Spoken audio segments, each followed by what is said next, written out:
राहुल का कांग्रेस में अब नया जलवा शुरू हो गया है। 3 ऐसे फैसले लिए हैं जो कि सफल साबित हुए हैं और बीजेपी को अब इस नए फैसले से आंख दिखाने की कोशिश की गई है। अब मैं आपको बताती हूं कि कैसे कर्नाटक में पूरे समीकरण बदल गए हैं, कैसे अब डीकेएस वहां के नए सीएम होंगे। दक्षिण का किला कांग्रेस ने अपना और भी ज्यादा मजबूत कर लिया है। रिमझिम के 5 पॉइंट्स में आसान भाषा में आपको यही समझना है। सबसे पहला पॉइंट, राहुल का कांग्रेस में अब ये नया जलवा, नया तेवर क्या है। 3 फैसले लिए जो कि सफल साबित हुए हैं एक्सपर्ट्स के मुताबिक। दूसरा है कैसे डीके शिव कुमार को सीएम बनाकर अब दक्षिण में अपना किला मजबूत कर लिया है कांग्रेस ने। तीसरा है बीजेपी को दी सबसे बड़ी चुनौती, कर्नाटक में कर दिया खेल। कर्नाटक में अब क्या खेल हुआ है ये भी आप जानिए, क्योंकि 2028 में अभी विधानसभा चुनाव है, 2029 में, अब अगर हम बात करते हैं आगे भी 2029 में लोकसभा चुनाव है, तो इसके पीछे का समीकरण क्या है। चौथा है कैसे प्रियंका का लगातार कद कांग्रेस में बढ़ रहा है। कहा यह जा रहा है कि केरल और कर्नाटक में जो 2 बड़े फैसले हुए हैं उसमें प्रियंका गांधी का अहम रोल है। और पांचवा, जिससे कि मैं बात कर ही रही थी, कैसे अब विपक्ष के लिए 2029 की तस्वीर बदलने वाली है। नमस्ते, मेरा नाम रिमझिम जेठानी है और आप मेरा शो रिमझिम के 5 पॉइंट्स देख रहे हैं। सबसे पहले मैं आपको यही बता देती हूं कि राहुल गांधी का कांग्रेस में अब नया जलवा कैसे है और कौन से वो 3 फैसले हैं जो कि सफल साबित हुए हैं। सबसे पहले और नया जो है, कर्नाटक का फैसला सिद्धारमैया को बना दिया। सिद्धारमैया ने 3 साल बाद अपने सीएम पद से कर्नाटक में इस्तीफा दे दिया। और जैसे 2023 में बात हुई थी कि भैया आधे टाइम के लिए सिद्धारमैया बनेंगे, आधे टाइम के लिए डीके शिव कुमार बनेंगे, अब डीकेएस नए सीएम होने वाले हैं कर्नाटक के। और सिद्धारमैया को मनाना, डीकेएस को नया सीएम बनाना, ये बहुत बड़ी चुनौती थी जो राहुल गांधी ने सॉल्व कर ली। दूसरा है तमिलनाडु में डीएमके संग गठबंधन तोड़ा। तमिलनाडु में जब कांग्रेस ने विजय के साथ अपना गठबंधन जोड़ा और जो इंडिया गठबंधन है डीएमके के साथ था वो तोड़ दिया, उसके बाद बहुत लोगों ने सवाल उठाए। लेकिन अब एक्सपर्ट्स कह रहे हैं कि तमिलनाडु में राहुल का विजय के साथ जुड़ना ये एक राजनीतिक लिहाज से देखा जाए तो सही माना गया और सही स्टेप साबित हुआ। तीसरा है केरल में वेणुगोपाल की जगह वीडी सतीशन को चुना। भाई सब कह रहे थे क्योंकि वेणुगोपाल जो है वो राहुल के बड़े करीबी हैं केरल में, केसी वेणुगोपाल केंद्र में बहुत ज़्यादा अपना, और जो नेशनल पॉलिटिक्स है उसमें बहुत ज़्यादा उनका इंटरवेंशन, तो उनको सीएम बनाया जाएगा केरल का। लेकिन जब कांग्रेस केरल चुनाव जीती, बहुत दिन लगे उनको सीएम डिसाइड करने में और आखिरकार उन्होंने उस व्यक्ति को चुना जो कि संगठन के तौर पे मजबूत था, जो कि ज़मीनी तौर पर मजबूत था, और वो थे वीडी सतीशन। तो इससे भी राहुल गांधी का एक नया और एक बड़ा फैसला दिखा। तो अब यही कहा जा रहा है कि राहुल गांधी अब पहले से कहीं ज़्यादा आक्रामक हो गए हैं, व्यवहारिक और निर्णायक भूमिका में नजर आ रहे हैं। दक्षिण बचाए रखना अभी राहुल की सबसे बड़ी राजनीतिक प्राथमिकता है। अलग अलग गुटों के बीच माफ कीजिएगा, संतुलन बनाने की कोशिश कर रहे हैं, जोड़ने की कोशिश कर रहे हैं। राहुल पर अब राजनीतिक समझ पर पहले से ज़्यादा भरोसा होने लगा है, ये अंदर के लोग बता रहे हैं। और जितने भी पॉलिटिकल एक्सपर्ट्स हैं वो आजकल ये सारी बातें कर रहे हैं कि भाई राहुल गांधी अब बहुत ही ज़्यादा सख्त फैसले लेने लगे हैं। कर्नाटक में 3 साल बाद राहुल ने अपना वादा निभाया। 2023 में जब आपको पता है कि कर्नाटक चुनाव जीता था कांग्रेस ने, तो यही तो टसल थी कि सिद्धारमैया सीएम बनेंगे कि डीके शिव कुमार सीएम बनेंगे। उस टाइम पे इन दोनों की भिड़ंत हुई तो इन लोगों ने एक फॉर्मूला निकाला कि भाई 2.5 साल के लिए आप बन जाओ, 2.5 साल के लिए आप बन जाओ। पहला नंबर सिद्धारमैया का था। अब 2.5 साल से ज़्यादा हो गए थे, डीकेएस को सीएम बनाया नहीं जा रहा था। अब फाइनली 3 साल के बाद राहुल ने अपना वादा निभाया, क्योंकि दबाव बढ़ रहा था सिद्धारमैया के पास भी। तो उसके बाद अब डीकेएस को बनाने वाले, आने वाले समय में कांग्रेस की दिशा, ये जितने भी बड़े फैसले हैं वो तय कर सकते हैं। और आने वाले समय का मतलब है 2029 का लोकसभा चुनाव। अब देखिए बड़ा सवाल कि कैसे डीकेएस को सीएम बनाकर दक्षिण का किला मजबूत कर लिया है कांग्रेस ने। कर्नाटक सीएम सिद्धारमैया ने इस्तीफा दे दिया, आज प्रेस कॉन्फ्रेंस की और ऐलान किया कि मैंने तो पहले ही कहा था, हाईकमान जब कहेगा मुझे इस्तीफा देने के लिए मैं ये पद छोड़ दूंगा, ये दे दूंगा। हाईकमान ने मुझे कल कहा, आज मैंने कर दिया। इनफैक्ट आज सुबह जो ब्रेकफास्ट हुआ था उसमें भी ऐलान कर दिया था, सिद्धारमैया ने पूरे मंत्रिमंडल को बुलाया था। डीकेएस ने पैर छुए, ये तस्वीरें आप देख सकते हैं, पैर छुए, गले लगाया। एक तरीके से नई पारी की कर्नाटक में शुरुआत हो रही है। पार्टी वही है, सिर्फ और सिर्फ लीडरशिप बदल रही है। सिद्धारमैया बोले कि केंद्र नहीं जाऊंगा, अंदर खाने से ये खबर है, सिद्धारमैया को कहा गया कि आप नेशनल पॉलिटिक्स में आइए, आइए हम आपको राज्यसभा में बिठाते हैं।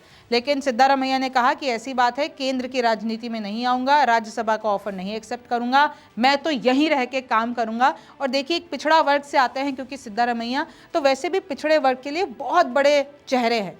तो अब वो कर्नाटक में बैठ के अपनी राजनीति करेंगे। मई 2023 में जब कांग्रेस चुनाव जीती थी, आपको पता है, और कौन सा सबसे ज़्यादा फॉर्मूला चला था? अहिंदा, यानी कि ए मतलब है अल्पसंख्यक, HI मतलब है हिंदुलिदा यानी पिछड़ा वर्ग, और DA मतलब है दलित। तो ये जो फॉर्मूला था कांग्रेस के लिए काम किया। राहुल ने रोटेशनल CM फॉर्मूला तय किया था कि 2.5 साल तुम बनोगे, 2.5 साल तुम बनोगे। सिद्धारमैया 3 साल बाद CM रहे। अब दबाव बढ़ गया था कि भाई कुर्सी क्यों नहीं छोड़ रहे हैं, जब 2023 में डिसाइड हो गया था कि अगले जो 2.5 साल के लिए हैं जो DKS बनेंगे। अब देखिए, अब हुआ भी क्या था, ये जो अभी एंटी इनकम्बेंसी के आरोप लग रहे हैं कर्नाटक सरकार पे, अभी हाल ही में एक वाल्मीकि घोटाला हुआ, उसमें एंटी इनकम्बेंसी के आरोप लग रहे हैं। तो राहुल गांधी ने ये चीज़ इस वक्त बदल के एक तरीके से वो भी चीज़ हटा दी, क्योंकि DKS पे अभी, माफ़ कीजिएगा, सिद्धारमैया सरकार के ऊपर अभी एंटी इनकम्बेंसी के आरोप थे। लेकिन अब नया नेतृत्व आ रहा है, DKS आ रहे हैं, DKS जो है संगठन के तौर पर। और मैं आपको बता दूं कि अगर बात करते हैं DKS की, तो एक जो पूरी राउडी इमेज होती है ना DKS की, वो है कर्नाटक में। और उससे अब कांग्रेस पार्टी को 2028 के विधानसभा चुनाव में एक बड़ा, मैं आपको कहती हूँ कि फ़ायदा मिल सकता है। सिद्धारमैया खुद OBC की कुर्बा जाति से आते हैं, और अगर मैं DKS की बात करती हूँ तो DK शिव कुमार वोकलिगा समुदाय से आते हैं, जिसमें कर्नाटक की जो पॉपुलेशन है वो 12% है इस समुदाय की। तो एक बहुत बड़ा रिप्रेजेंटेशन DKS का। 26 मई को दिल्ली में राहुल खड़गे के साथ 6 घंटे बैठक हुई, और इसी में ही सारा डिसाइड हुआ कि भाई अब नेतृत्व कर्नाटक का चेंज हो रहा है। DK शिव कुमार की संगठन पर मजबूत पकड़ है, जैसे कि मैं आपको बता रही थी। अब देखिए, मैं आपको बताती हूँ कि कैसे दक्षिण का किला कांग्रेस ने अपने लिए मजबूत कर लिया। अब आप ये मेरे सामने नक्शा देखेंगे, तमिलनाडु में कांग्रेस ने महज 5 सीटें जीती, लेकिन तब भी विजय की पार्टी के साथ गठबंधन करके सत्ता में आ गई कांग्रेस। केरल जीत ही लिया कांग्रेस ने, 10 साल के बाद सत्ता में आई है केरल में।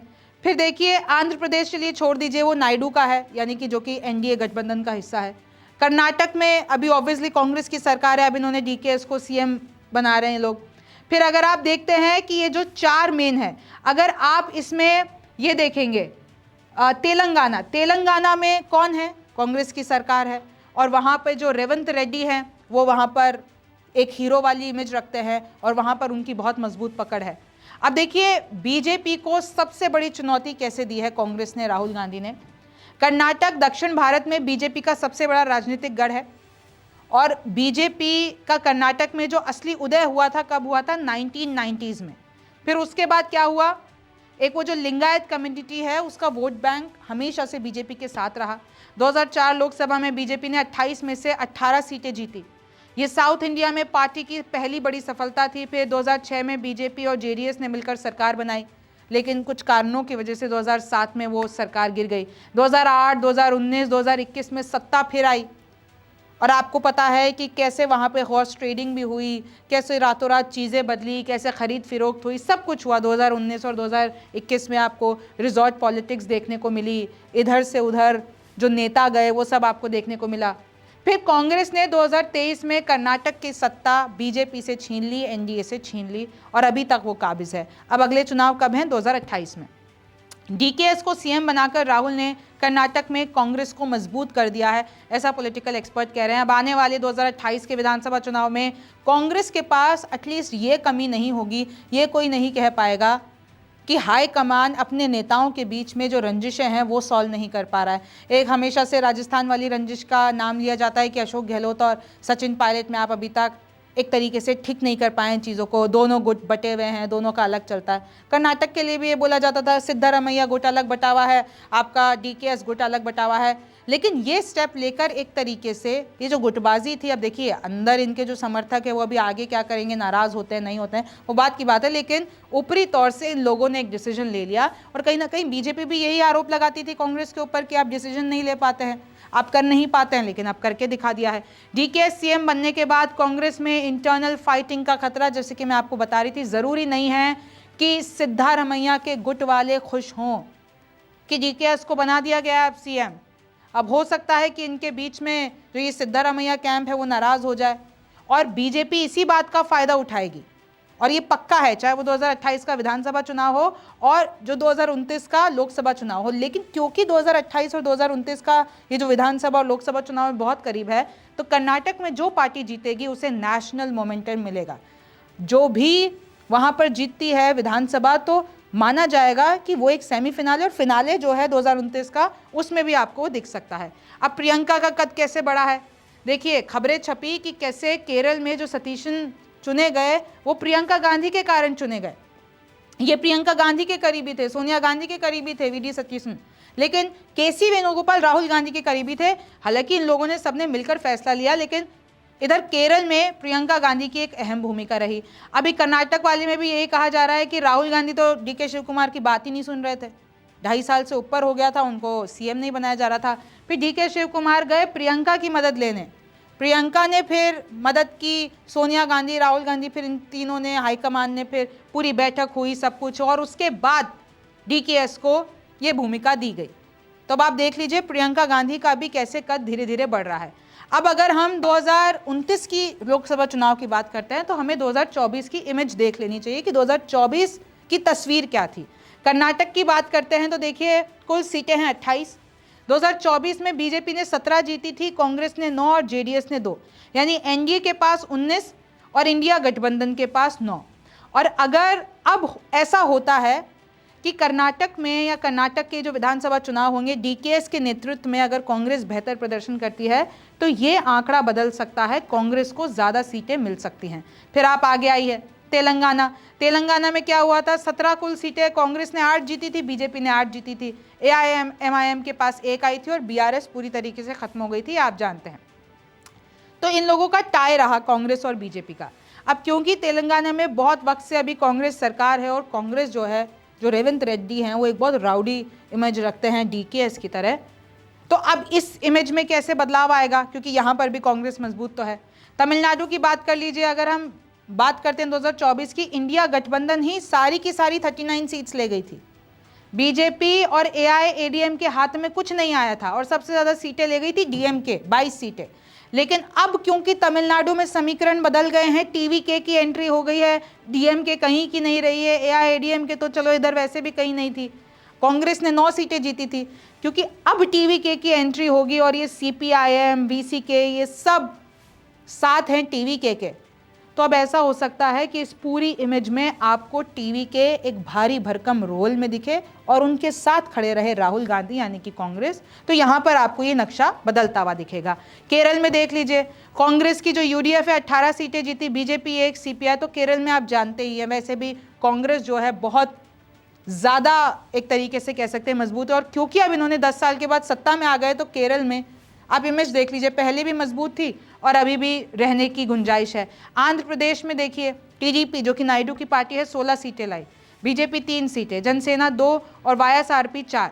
यहाँ पर एनडीए गठबंधन ने जीत दर्ज की। और आंध्र प्रदेश में हालांकि अभी क्योंकि एनडीए की सरकार है, लोकसभा में क्या होगा वो तस्वीर, लेकिन मेरा मकसद आपको दिखाने का ये था कि साउथ में अभी भी कांग्रेस अपनी पकड़ बहुत मजबूत करके बैठी है और बीजेपी को घुसने नहीं दे रही है, चाहे वो विधानसभा हो चाहे वो लोकसभा हो। हालांकि बीजेपी अपना पूरा प्रयास कर रही है।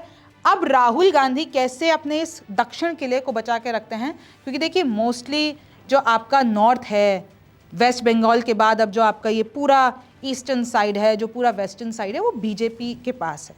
बहुत कम राज्य ऐसे हैं जिसमें कांग्रेस की सरकार, लेकिन दक्षिण मिशन जो है वो बीजेपी का, एनडीए का अभी तक पूरा नहीं हो पा रहा है। लेकिन अब क्या इससे समीकरण बदलते हैं, राहुल गांधी की राजनीति के बाद क्या कोई बदलाव आएगा, ये तो वक्त बताएगा। आपको क्या लगता है मुझे कमेंट सेक्शन में ज़रूर बताइए। मेरा नाम रिमझिम जेठानी है, आपसे फिर मुलाकात होगी।